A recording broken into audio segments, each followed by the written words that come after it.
নমস্কার, আমার চ্যানেলে সবাইকে স্বাগত জানিয়ে আজকে আবার একটি নতুন ভিডিও নিয়ে এসেছি আপনাদের কাছে। আজকে আপনাদেরকে যে গল্পটা বলে শোনাবো সেটা থেকে আমাদের জীবনে নানানভাবে প্রেরণা যোগায়। কারোর ব্যাপারে নিন্দা করা, কারোর ব্যাপারে ঈর্ষা করা, কারোর ব্যাপারে কটু কথা বলা, এই সমস্ত কিছুই নিজেদের জীবনের উন্নতি বা সফল হবার ক্ষেত্রে বাধার সৃষ্টি করে। ভাগ্যে যা আছে তাই হবে, ভাগ্যের লেখন কেউ খণ্ডাতে পারে না। আজকে এই গল্পটি থেকে জানা যায় যে কিছু আমাদের জীবনে ঘটে তা আমাদের জন্মের আগেই লেখা হয়ে গেছে। সেগুলি কোনো দিন আমরা চেষ্টা করেও মুছে ফেলতে পারবো না। তাই সেই রকমই একটি গল্প আপনাদেরকে বলে শোনাবো। গল্পটি প্রথম থেকে শেষ পর্যন্ত শুনবেন, আশা করি ভালো লাগবে। প্রাচীনকালের কথা, এক গ্রামে রাম নামে গরিব কৃষক বসবাস করত। তার পরিবারে একমাত্র সে এবং তার স্ত্রী ছিল। দুজনের কোনো সন্তান ছিল না। তাদের মনের মধ্যে সন্তান না থাকার জন্য খুব দুঃখ ছিল। ওই কৃষকের চাষ করেই দিন চলে যেত। এইভাবে কিছু বছর কেটে যাওয়ার পর তাদের ঘরে একটি সন্তান এলো। সন্তান হওয়াতে কৃষক ও তার স্ত্রী খুব খুশি হয়। আশেপাশের সমস্ত লোক বাচ্চাটিকে দেখতে আসে এবং সবাই খুব আনন্দিত হয়। এই রকমই একদিন কৃষকের বাড়িতে একজন সাধু এসে দাঁড়ায় এবং বলে, আমাকে কিছু দান করো। তখন ওই সাধুটিকে কৃষক বাড়ির ভেতরে আসতে বলে এবং তাকে বসতে বলে। সাধুটিকে বাড়িতে এনে বসিয়ে কৃষক তাকে বলে, হে সন্ন্যাসী, আমার ঘরে অনেক দিন পর আমার ছেলে হয়েছে, আপনি দয়া করে এই বাচ্চাটির নামকরণ করে দিন। এরপর সাধুটিকে যখন কৃষক বাচ্চাটিকে কোলে দিল, তখন সাধুটি দেখলেন বাচ্চাটির কপালে একটি চিহ্ন রয়েছে, যেটা রাজযজ্ঞে চিহ্নিত করে। সাধু ওই বাচ্চাটির কপালে ওই চিহ্নটি দেখে অবাক হয়ে যায়। এরপর কৃষক সাধুকে জিজ্ঞেস করলেন যে, হে প্রভু, আপনি আমার ছেলেকে ওইভাবে দেখছেন কেন? তখন সাধু বলেন, আমি তোমার ছেলেকে দেখে খুবই অভিভূত, কারণ তোমার ছেলে খুবই ভাগ্যবান। তোমার ছেলের কপালের রাজযোগ আছে। তখন কৃষক বলে, হে সাধু বাবা, আমি আপনার কথা ঠিক বুঝতে পারলাম না, আপনি কি বলছেন? তখন সাধু বলে, তোমার পুত্র একদিন রাজা হবে। ওই সাধুর কথা শুনে রাম খুব আনন্দিত হলো, কিন্তু তার মনে মনে চিন্তা থেকেই গেল, রাজা হওয়া কিভাবে সম্ভব? এটা কি বললেন সাধু বাবা? এরপর এই বলে সাধু বাবা চলে যান। ঠিক এই রকমই একদিন ভিন দেশের রাজা হরিণ শিকারের জন্য জঙ্গলে এসেছিলেন। জঙ্গলে হরিণ শিকার করতে করতে তার অনেক জল তেষ্টা পেয়েছিল। সামনে কোনো নদী বা পুকুর কিছুই ছিল না যাতে করে সে জল খেতে পারে। জলের খোঁজ করতে করতে রাম যে গ্রামে বাস করত সেই গ্রামেই রাজা ঢুকে পড়ে এবং ওই গ্রামেরই শেষ প্রান্তে অন্য একজন সাধু বসবাস করত।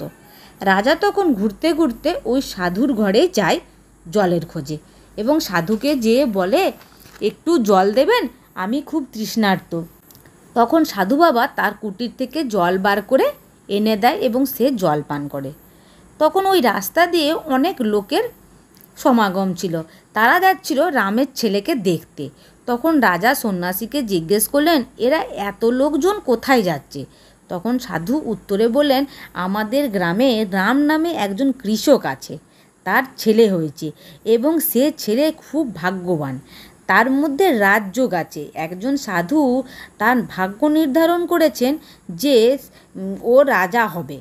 সাধুর কথা শুনে রাজার খুব রাগ হয় যে একজন সাধারণ কৃষকের ছেলে হয়ে সে কীভাবে রাজসিংহাসনে বসতে পারে।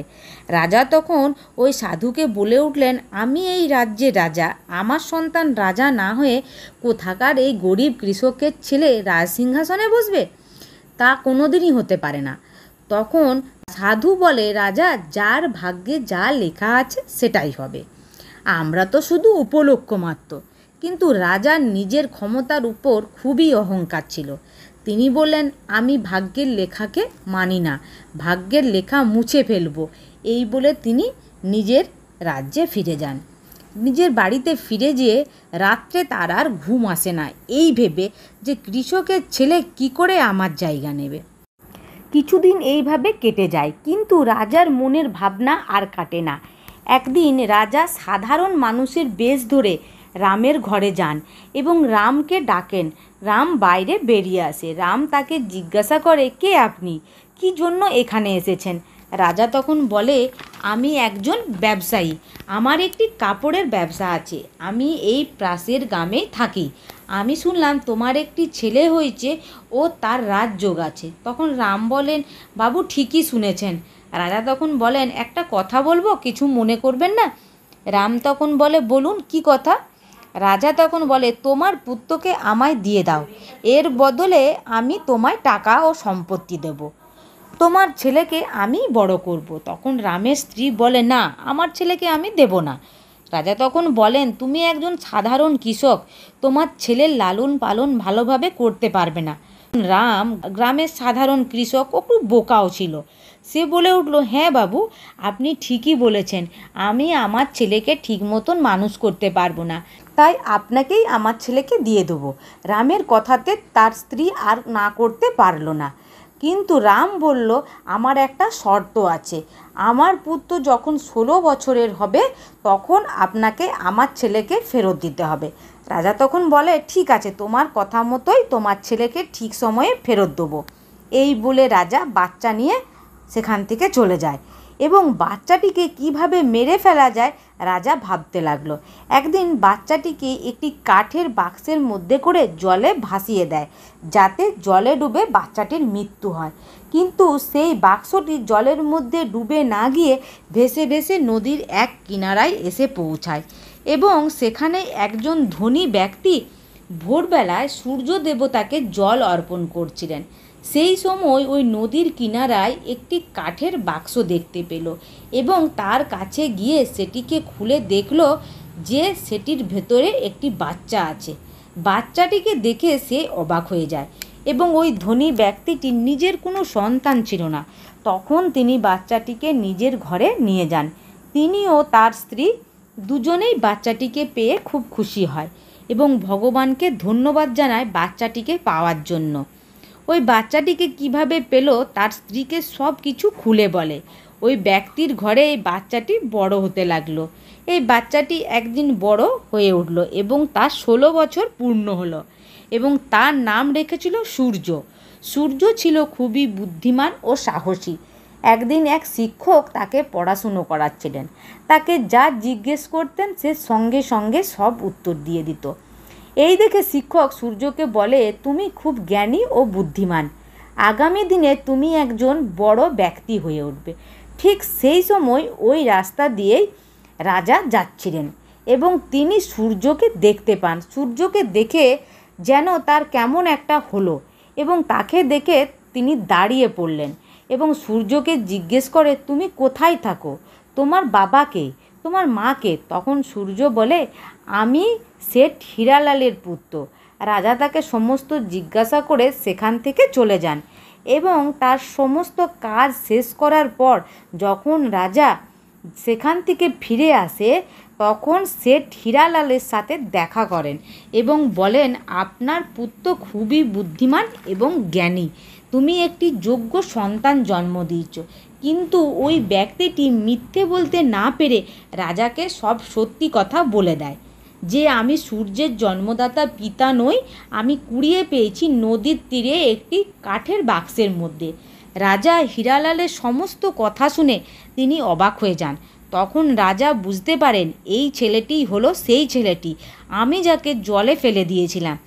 রাজা ও হীরালাল যখন এই সব কথা আলোচনা করে ঠিক সেই সময় সূর্য সেখানে এসে হাজির হয়।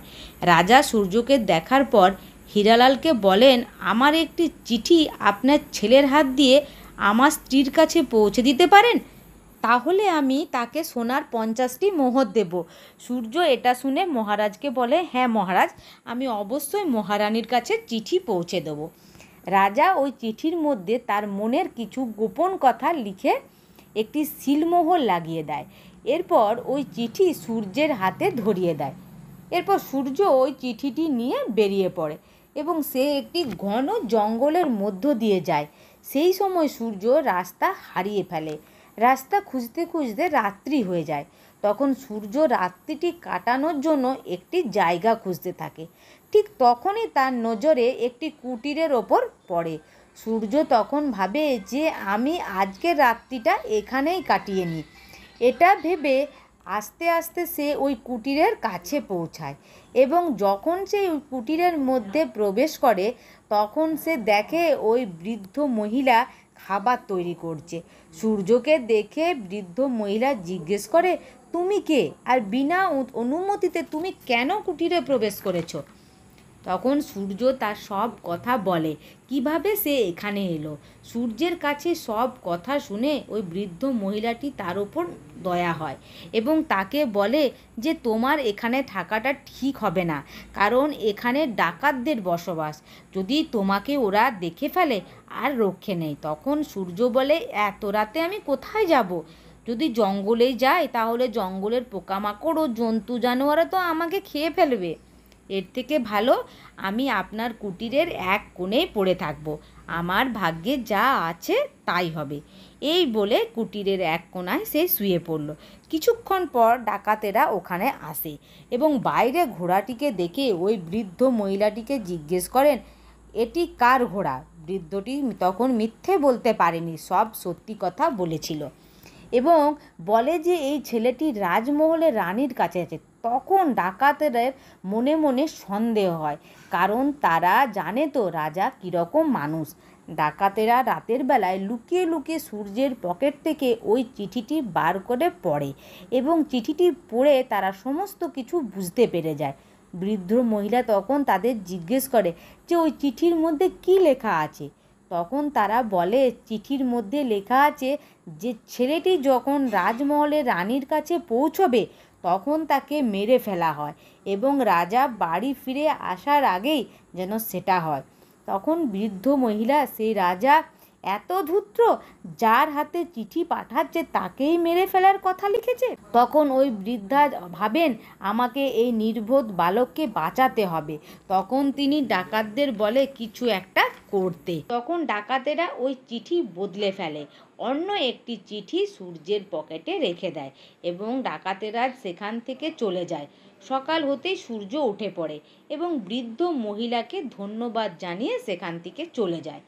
কিছুক্ষণ পরে ওই রাজমহলে পৌঁছে যায় ও রানীমার সাথে দেখা করে, তাকে চিঠিটি দেয় এবং রানীমা যখন চিঠিটা পড়ে তখন তার মধ্যে লেখা ছিল, এই ছেলেটি খুবই বুদ্ধিমান ও সৎ সাহসী, এর সাথে আমাদের কন্যার বিবাহ হলে খুব ভালো হবে।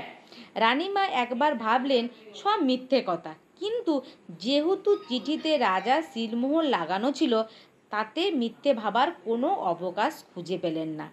তাই রাজকন্যার বিবাহ সূর্যের সাথেই দেন।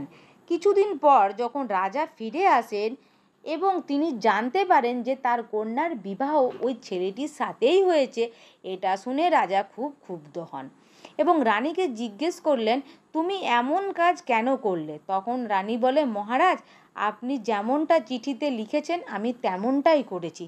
তখন রাজা ওই চিঠি দেখানোর জন্য বলেন। রাজা যখন চিঠিটি দেখেন তখন তিনি, এ তো আমার লেখা নয়। রাজা তখন সব বুঝতে পারেন এবং সেনাদের দিয়ে সূর্যকে ডেকে পাঠায় এবং বলেন, তুমি এক্ষুনি রাজমহল ছেড়ে চলে যাও। তুমি মিথ্যে বলে আমার কন্যাকে বিবাহ করেছ, তোমাকে আমি আমার জামাতা হিসাবে মানি না। ঠিক সেই সময় এক সৈন্য রাজাকে এসে বলে, রাজামশাই, আপনাকে একজন সন্ন্যাসী বাইরে ডাকছেন, আপনার সাথে দেখা করতে চান। রাজা তখন তাকে ভেতরে আসার কথা বলেন। সন্ন্যাসী তখন ভেতরে আসেন। রাজা বলেন, আপনি কে? আপনাকে তো চিনতে পারলাম না। সন্ন্যাসী তখন বলেন, আমি হলাম সেই ব্যক্তি যাকে তুমি 16 বছর আগে বলেছিলে আমি ভাগ্যের লিখন মানি না, বলেছিলে আমি নিজে হাতে ভাগ্যের লেখা মুছে দেব। তখন রাজার সব কথা মনে পড়ে এবং রাজা তখন চমকে ওঠেন। সন্ন্যাসী তখন হেসে বলেন, কি রাজামশাই, ভাগ্যের লেখা কি মুছতে পারলেন? পারলেন না তো? তখন মাথা নত করে বলে, না প্রভু, আমি ভাগ্যের কাছে হেরে গেছি।